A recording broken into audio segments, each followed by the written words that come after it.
आप सभी को मेरा नमस्कार। मेरा नाम है तेजपाल और आप देख रहे हैं मेरी लाइफ आफ्टर रिटायरमेंट।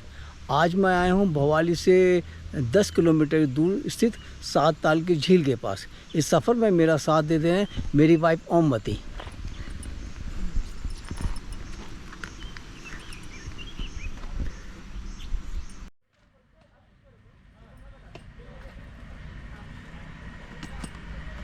अब हम पहुंच चुके हैं 7 ताल लेक के पास। हम इस लेक के बारे में ज़्यादा तो कुछ नहीं जानते, लेकिन हम यहाँ से किसी से मिलेंगे, उससे पूछेंगे कि इसे 7 ताल एक ही लेक है या कई झीलों का समूह का नाम है।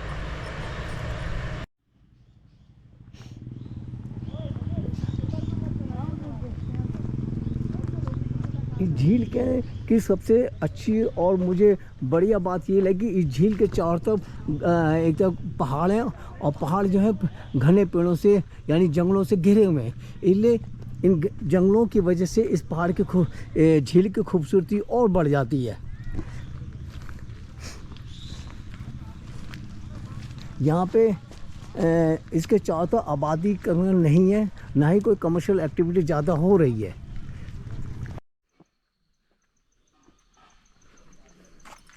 अब हम 7 ताल लेक के किनारे किनारे चलते हुए आगे की तरफ जा रहे हैं। ऊपर देखो कितना घना जंगल है। इसे कहते हैं असली झील, जिसके चारों तरफ घना जंगल है। बहुत ही सुंदर लग रहा है यहाँ पे आके।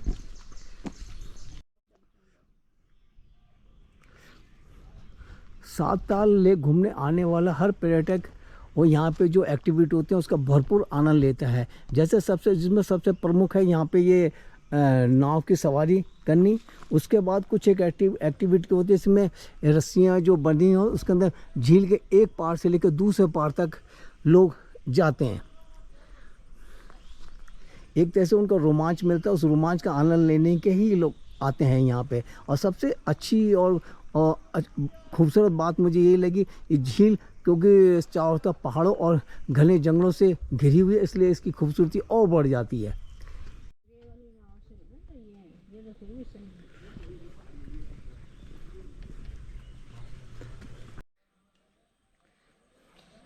हमारी श्रीमती जी देखो छाते का सहारा लेते लेते ऊपर चढ़ आ रही हैं।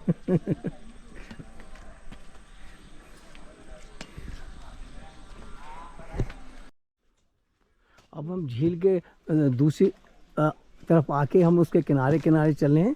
झील के साथ साथ आपने देखो रेलिंग लगी है, ये भी एक सुरक्षा के दृष्टि से बहुत ही अच्छी बात है। और मेरे इधर देखो कितने पहाड़ है और कितना घना जंगल है। इसके ठीक नीचे ये है झील। चलो उधर नहीं है रेलिंग।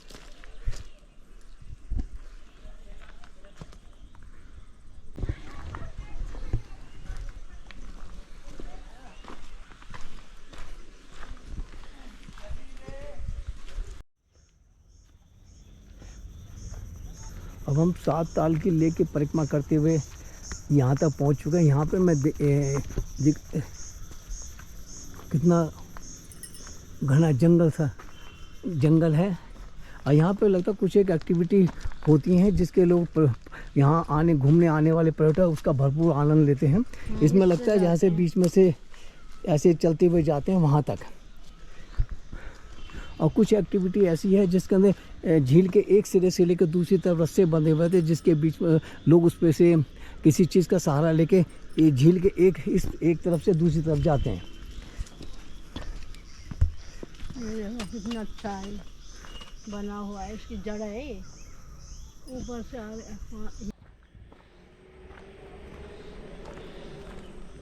बोलते हैं बड़बड़ाते रहते हैं।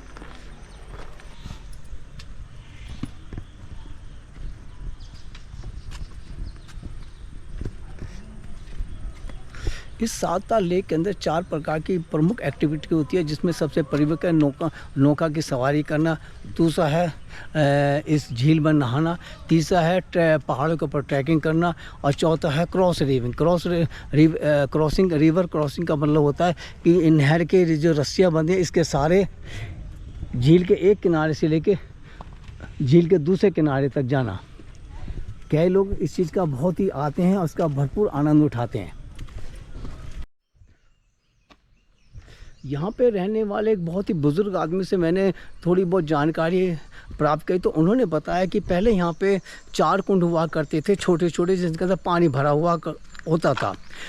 लेकिन समय बीतने के साथ बाद में सरकार ने जब एक डैम बना दिया, जिसके कारण जब यहाँ पे पानी और ज़्यादा रुकने का, तो चारों जो कुंड थे वो भर गए थे और चारों एक साथ मिल गए थे, जिसकी वजह से पूरी एक तरह से झील बन गई है, जिसे हम 7 ताल झील कहते हैं।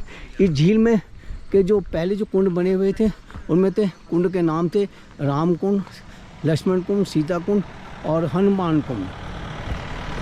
आज चूँकि सारे एक तरह से मिल गए हैं, इसलिए इसको 7 ताल की लेक कहा जाता है।